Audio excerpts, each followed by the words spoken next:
And now, your host, Couch Tomato!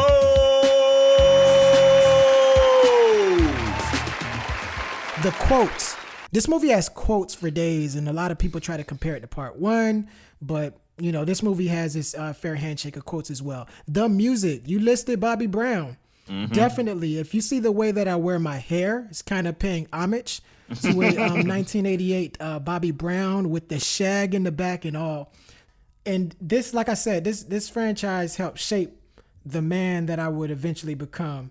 So when we actually talk about this film, let's talk about some stuff that does work. My favorite moment, favorite scene in the movie. It comes like it's the courtroom is my favorite scene. And the quotes in the courtroom work. I thought the action sequence works. You know, S word happens. Someone has to deal with it. Who you going to call? The two in the box ready to go. We be fast and they be slow. I think that's the best quote in the movie. One of the best one-liners in movie history. So they had a lot of good ones. And you mentioned the Scaleri brothers, the judge, and just the legal aspects. Them 5 years after the fact of being in Ghostbusters 1 it's actually amazing. Their epic fall from grace.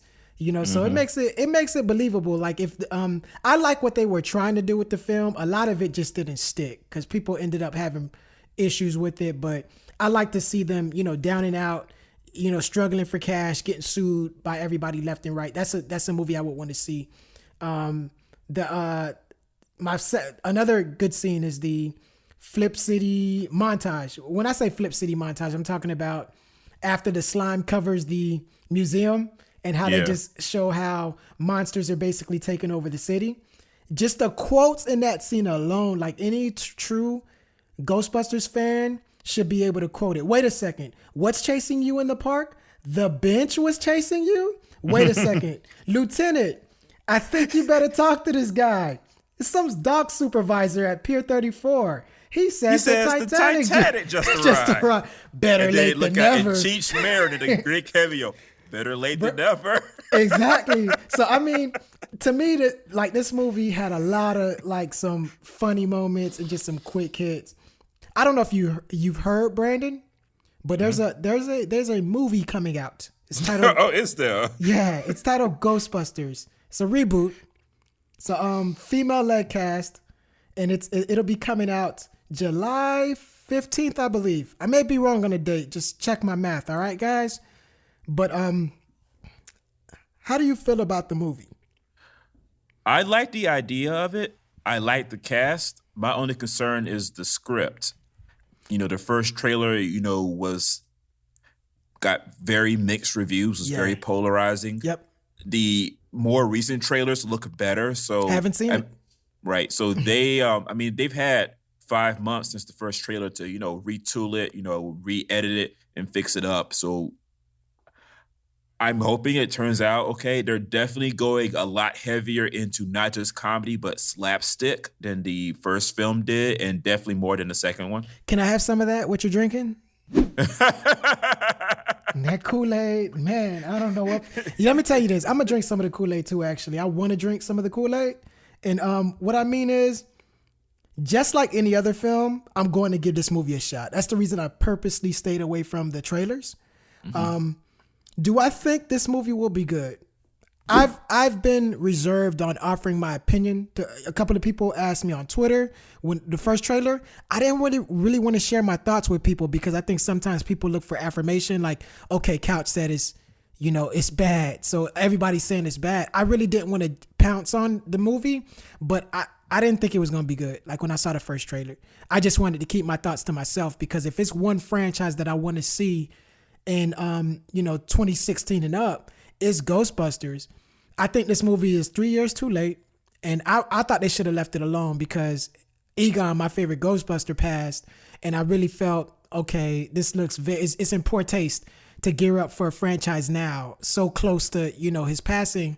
But it's a business. I get it. I got to put myself in the studio shoes. You're sitting on a franchise. You have to sell it, and a lot of kids that I know, because I got a lot of I got a son and some daughters, so I get a chance to socialize with their friends. And a lot of them don't know Ghostbusters. So and they're not going to go watch the 84 version, which I think is one of the best movies of all time. So this gives the studios an opportunity to introduce that franchise to younger viewers. So that's why to me it's a pro. I want this movie to do well. I say that to say this. The reason I do not think this movie will work. You listening? Mm-hmm. Let me tell you why. The world is in peril. This is Ghostbusters, the story. The world is in peril. The only people that stand in the gap between annihilation and salvation are 4 guys. That's your Ghostbusters story. One of them, he's too sarcastic and he doesn't take serious situations serious. So that's comedy. The other, he's a genius, but he lacks common sense. That's hilarious.